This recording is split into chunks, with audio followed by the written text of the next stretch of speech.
You've probably done this. Opened up ChatGPT, asked for some creative ideas, and gotten back a wall of corporate buzzwords that sound like they were written by a committee. Leverage synergies, game-changing innovation, think outside the box. Today we're going to talk about why that happens and more importantly, how to fix it.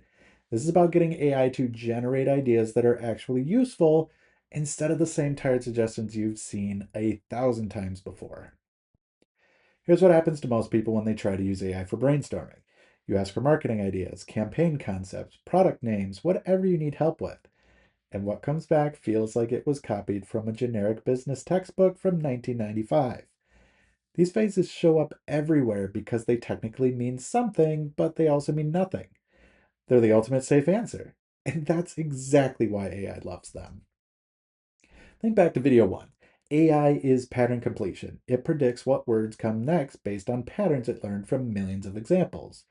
Now, when you ask it a broad question like, give me marketing ideas, AI looks at all the patterns it's seen in its training data and it reaches for the most common ones. That bell curve you're seeing represents how frequently different ideas appear in AI's training data. The peak in the middle, that's where all the generic corporate speak lives because that's what shows up most often in business writing. The edges, where the interesting, unusual ideas are, those are sparse. Less common in the training data means less likely to appear in the output. Without guidance, AI naturally gravitates towards the center. It's playing it safe by giving you what it's seen most often.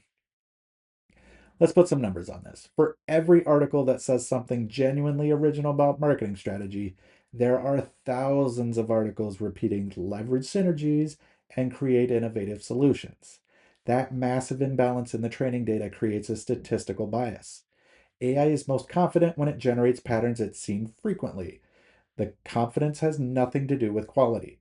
It just means the pattern was common in the training data. So when you ask for ideas without constraints, you get the average of what exists, and the average is generic. Your job isn't to trick AI into be creative. Your job is to redirect it from that comfortable center toward the more interesting edges where the specific, unusual, useful ideas live. There are 5 techniques you can use to pull AI away from generic output. We're going to walk through each one, showing you exactly how they work and why they're effective. When you add specific constraints, you eliminate entire categories of generic answers.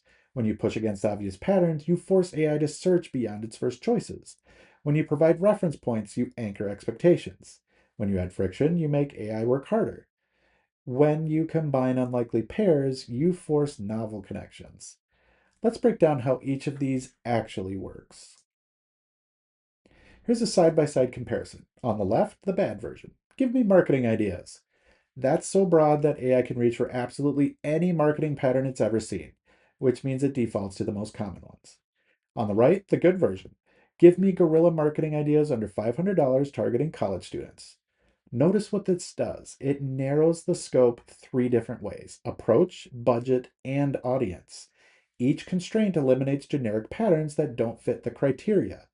The more specific you are, the fewer generic patterns AI can access. You're essentially shrinking the pool of possible responses until only relevant ones remain. Think of this like a filtering system. When you say marketing idea, you're giving AI access to millions of patterns. But when you add guerrilla marketing, you've cut that down significantly because most marketing content isn't about guerrilla tactics. Add under $500, and you've filtered out everything that requires big budgets. Add college students, and you've narrowed it even further to ideas relevant for that audience. By the time you're done layering constraints, you've eliminated most of the generic fluff. What's left is a much smaller set of patterns that actually fit your situation. That's when you start getting ideas that feel useful instead of copy pasted from a textbook. Sometimes the most effective approach is telling AI exactly what not to say. Look at this example. Give me tagline ideas for a productivity app without using innovative, synergy, disruption, game-changing, revolutionary, or think outside the box. What you're doing here is blocking the obvious paths. Those words are so overused in business writing that they'd be AI's first choice. By explicitly excluding them, You force the system to search through less common patterns. It's like closing the easy exits so AI has to explore the back roads. This works because AI doesn't have preferences. It's just selecting from probability distributions. When you remove the highest probability options, the next tier becomes the most likely. And that next tier is usually more interesting. Here's where we bring in the concept from video 19 about using examples in prompts. When you provide reference examples, you're anchoring the patterns AI should match. Instead of saying make it good, which is vague and subjective, you show AI exactly what good looks like in your context. Example, eliminate ambiguity. They set expectations for tone, length, style, and approach without you having to describe all of those dimensions separately. This is one of the most powerful tools for creative work because you're not asking AI to interpret what you want, you're showing it. Let's see it in practice.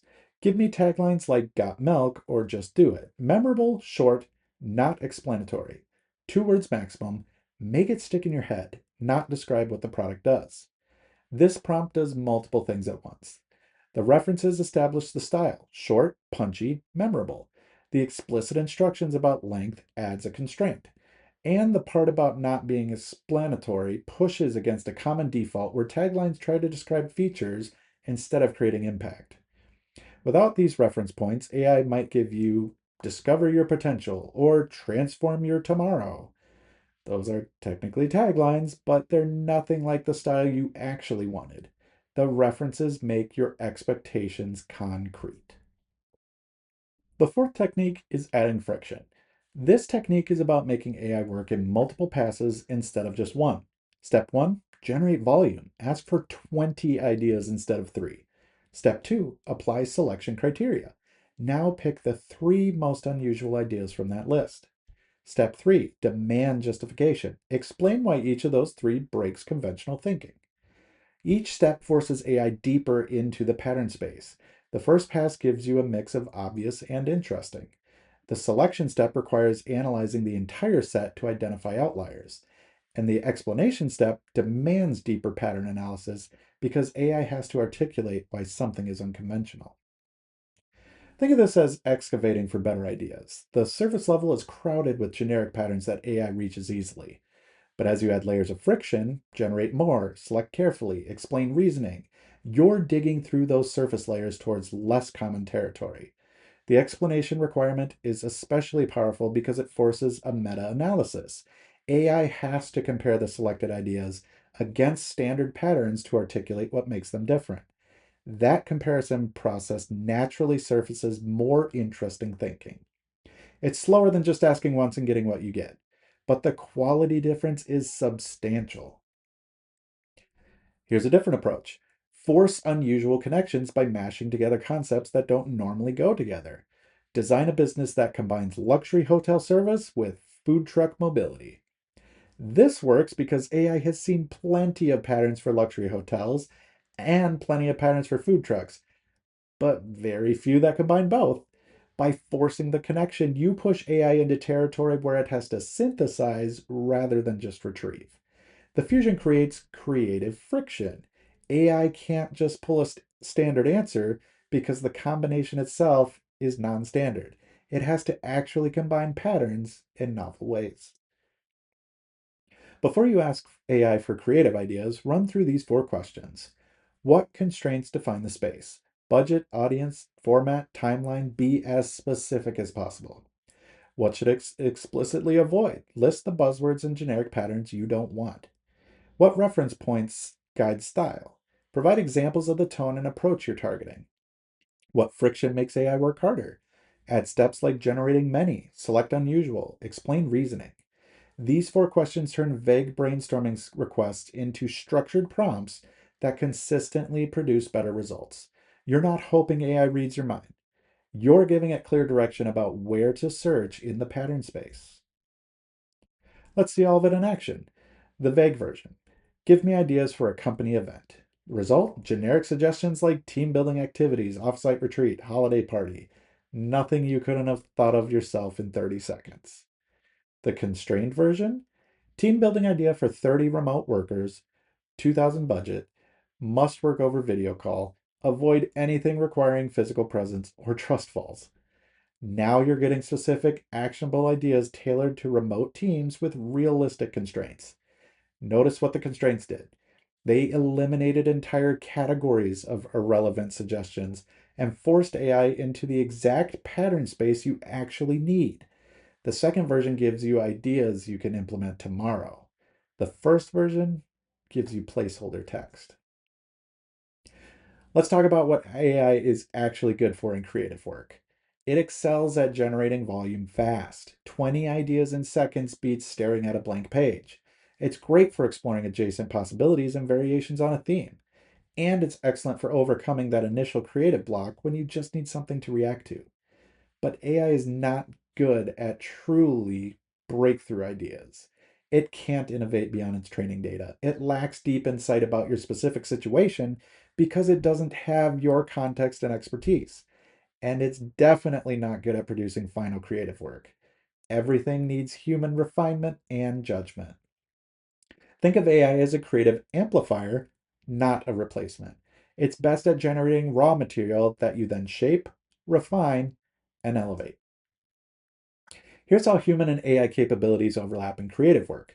AI excels at volume variations and combinations, generating many options quickly and exploring permutations.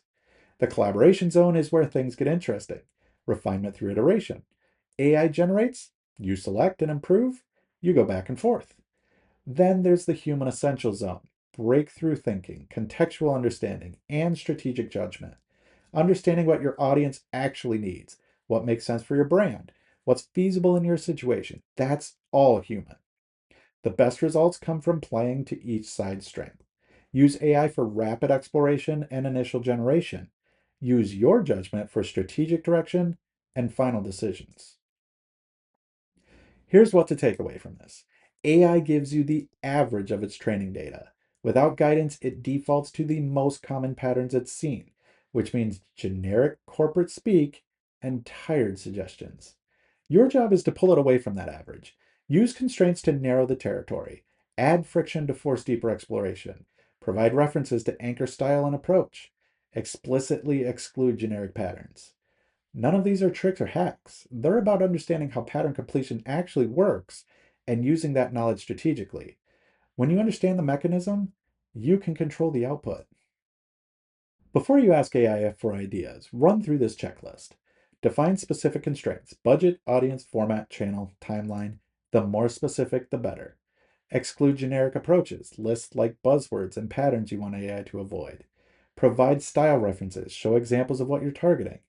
Add friction and steps. Make AI generate many options, select the unusual ones, and explain its reasoning. This checklist turns brainstorming from hit or miss into a reliable process.